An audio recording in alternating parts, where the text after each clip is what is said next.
Okay, so it's that time again. It's come time for me to create a bootable drive and a new system, basically, a new hacking lab, or just IT lab.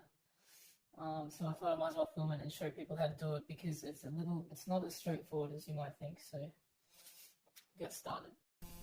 Okay, so you want to first of all fire up your system, whether it be Windows, Linux, whatever. Browser.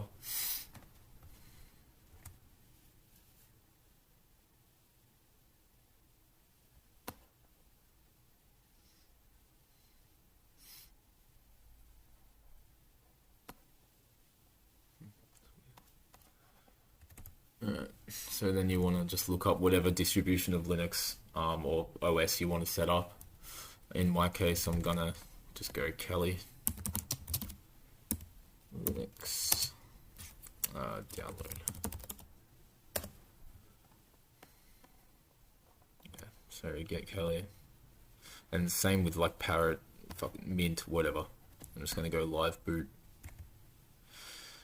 and then 64-bit, and then download the point release live image, and I already have, so I'll just show you that.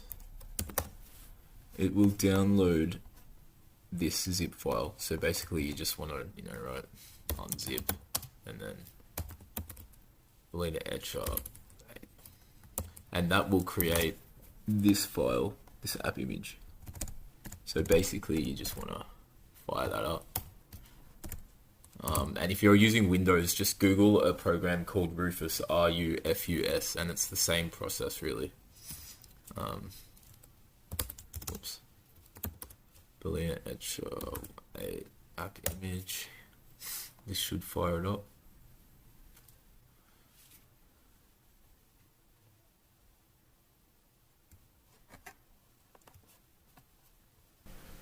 So yeah, to get Boolean etcher, by the way, it's easy, it's just the same. And then bam, and then it'll come up with the latest release for your system. And then, so once you got that and the Kali Linux ISO file, you can get it out of Internet Explorer. Open up Boolean etcher. And then you just want to flash from file and just look for it. Here we go. Yeah, no, I don't want that. Kelly Linux 2022 live AMD, open, select target. So this is where you would want to put in your installation media. And this is where I'm going to unplug this because it's just, I don't need it. Plug that in. Select target. You want to find, in my case it's this one, Toshiba 32 gig USB. And then you want to go flash.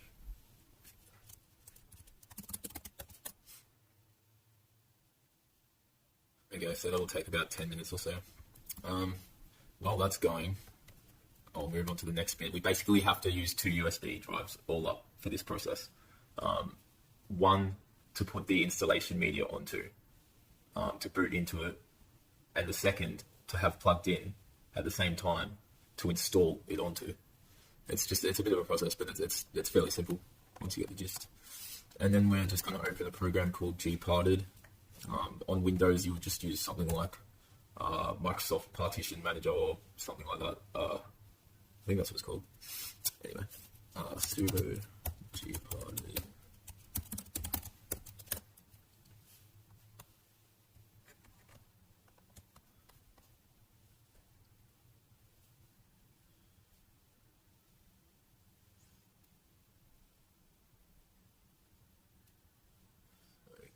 It's opening slowly. Oh, this is taking ages. Here we go, the 64 gig. Okay, so with the drive we're preparing to install onto, you want to just go to, you want to find it, obviously, then you want to go to device, create partition table, and choose GPT and apply. And that'll format the USB drive and basically get it ready to be set up as your bootable system.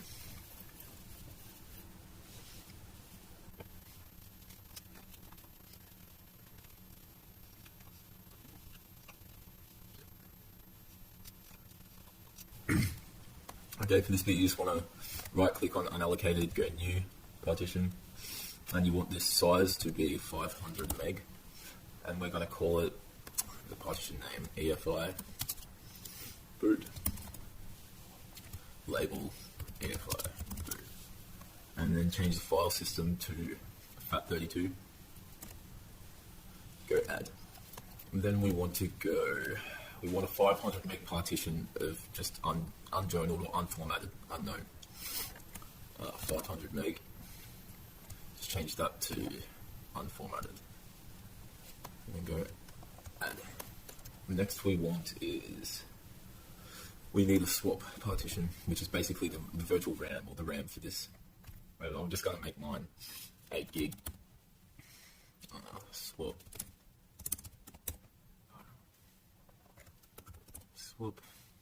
and then just change this to Linux swap, add. And then we want, basically this is the root file system partition, so 25 gig, partition name, just call it root, and then just label it like that. ext4 is fine. And then you want to make a boot partition. So you just want 500 meg, I'm going to make it a gig. Boot.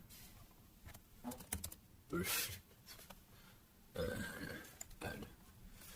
And then you want to get the home partition added, which is where you'll keep all your personal files and all that kind of stuff.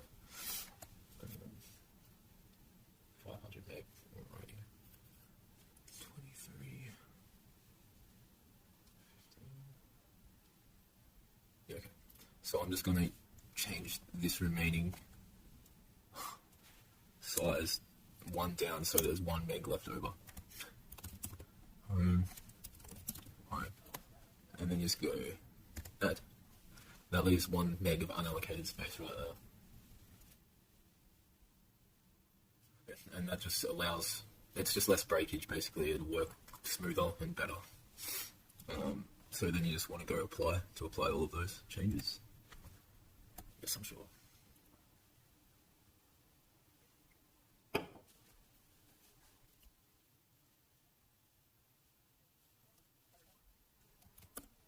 Well, give us the same update all the way.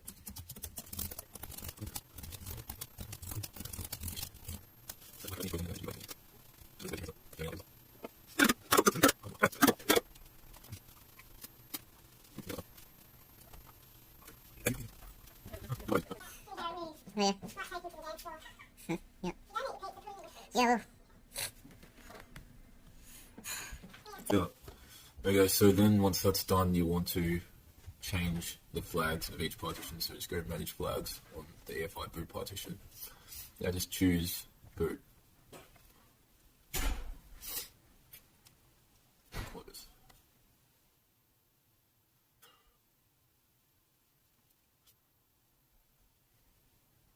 I want to make sure that the swap says swap there. I'm pretty sure that's it. I hate how that happens, bro. So that's pretty cool. You can get out of that now. This is nearly done. Look at that shit. That's finished. So then you just want to get out of that. And then I'm going to have to reboot it. And then, yeah, at the BIOS or boot menu or whatever, you can choose to boot up through, your USB stick you've just created. Not the one that you've just created all those partitions on, but no, the other one with the installation media. In my case, it's Toshiba. So take out the other one, plug in the Toshiba drive, and then reboot. Okay, so apologies for this view that you're about to see, but it's the best I can do because I can't get screen record software to work in the BIOS basically. So yeah, bear with me. Alright, so I'm just going to record from here so you can see that, it's super easy and you can see exactly what I'm doing every step. Because this is the kind of thing, tutorial or instructions I could not find online. I couldn't find it. I had to basically watch fucking and find 10 different videos, that covered one little aspect of this whole process. It was just, ridiculous. Okay. So this, you can ignore this bit, this is just my admin password. Oops, I fucked it up. And you just want to press whatever button or whatever key allows you to change the boot order. And you just want to look for that drive that you've just put in. In my case, it's USB Toshiba USB drive. I'm just going to go this one, either one, whatever. Okay, now here's where you want to grab your other USB that you've prepared with all the partitions. You want to plug that in so it can read it. And then you just want to go down to Start Installer.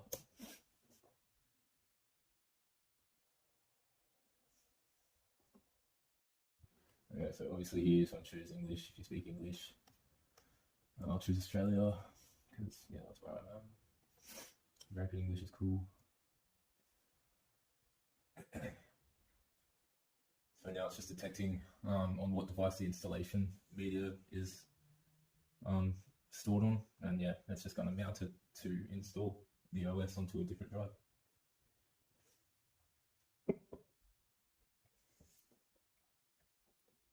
Okay, so here it's just detecting network hardware, so either Ethernet or wireless, so it can connect to the internet during the installation.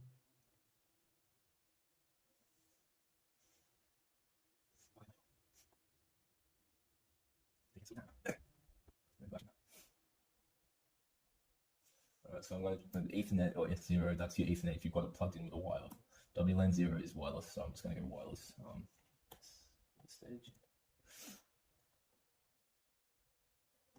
And I'm going to go to the matrix.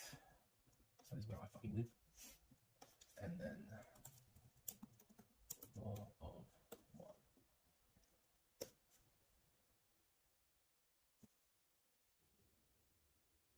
Okay, if it asks you if you want to use a network mirror, just choose yes. No proxy.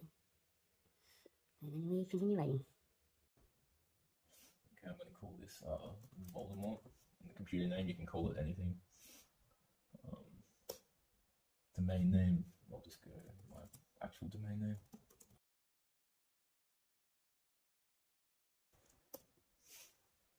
User account, Enki blocks. Enki is phone.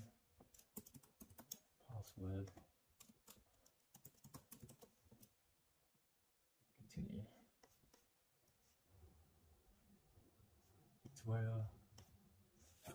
Now it's just going to take the disk, and this is where we go into the partitioning part and choosing which partition is what and which system files go where. I'm going to choose manual, obviously. And if you go down, it's this one, SanDisk. Okay, so here what you want to do is you want to go into EFI boot, use as EFI system partition. Whatever, yep, I'll do bootable flag on, done setting up the partition. Then you want to go to swap area, bootable flag, whatever, done setting up the partition. For the root, you want to go users, but whatever, I'm just going to go ext4, it should be fine. Format the partition, yes. Yes, format it, mount point, the root file system. Label, just call it bootable flag, whatever. Done. Then we want, I think we've got to change this one. Yep. Change that to ext4 journaling system. Format partition, I'll just go yes. Mount point, boot. Bootable flag. I'm actually not sure what that's doing, to be honest. Then we want to go home, use as ext4 journaling file system, format partition, yes, mount point, home. Whatever, dude.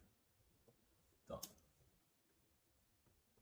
Yeah, so then you just want to go down to finish partitioning and write changes to disk. Write changes to disk, yes.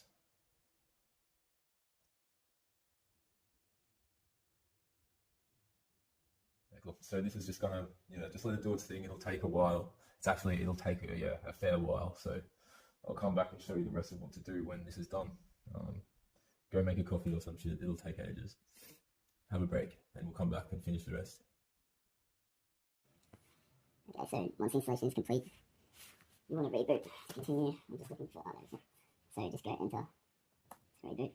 And when it turns off, just as it's like halfway through rebooting, it switches off. Just unplug the installation media so that you can boot straight into your live bootable drive that you've just installed onto.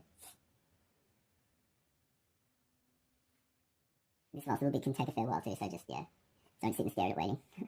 I'll be back to show you what to do after it's rebooted and I've unplugged the installation media. Okay, so once that's finished, it's just going to go through a couple of last steps. Basically, you just have to select continue, and then it'll be finished. And basically, your computer will power off, and then you want to grab the USB that you've just installed your operating system onto. It should already be in there still. And you want to take out the installation media, and then you just want to turn it on, and I'll show you what to do. Okay, so the next time you turn on boot up the computer, you'll be presented with this, and this is the boot menu. So this will come up, you can choose Windows or whatever other system you have on any other drive kind of thing, you know? So yeah, that's what we want. I just hope that was the right one. Yeah, sweet. And you know, if I had grabbed my hard drive, which has two systems on it, it's got Linux Mint and Linux Parent for hacking. So if I had this plugged in when I booted up my computer, then it would have those there as options as well. It's a really, really cool boot menu.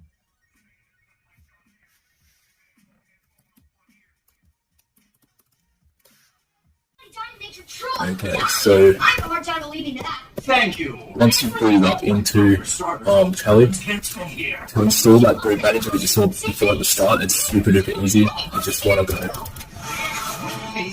The first thing you want to do is sudo. Well, actually, you want to do sudo password.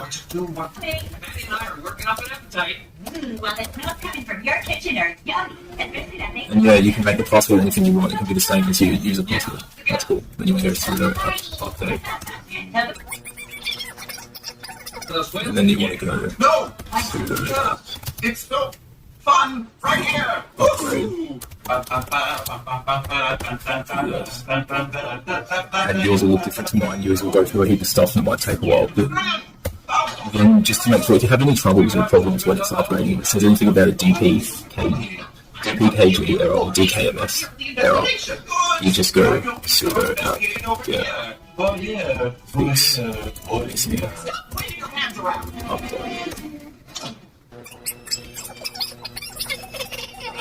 Sure, I got to get you out of here before you touch yourself.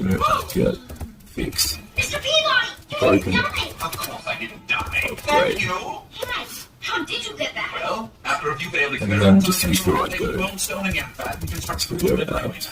You know what they say? If at first you don't Upgrade. succeed, try again. This is no time for buns. And sometimes just because I'm a perfectionist and I go overboard and I kill everything, I probably go this. Remove the boys. Upgrade. Both boys from this home. No, don't. Okay, so once that's done, you just go, all you do to install that boot manager is go sudo apt install it, So sorry, Shirley. refine. You have nothing to apologize That's all you do. Penny, a dog should never have been allowed to adopt a boy in the first place. Mine's already installed, but it'll install itself and set up everything automatically. You won't have to do a thing. You basically just install it, and then when you reboot, if you set the refine boot manager as your default, or the first in your order, it'll come up every time. So now you're all set up and ready to go.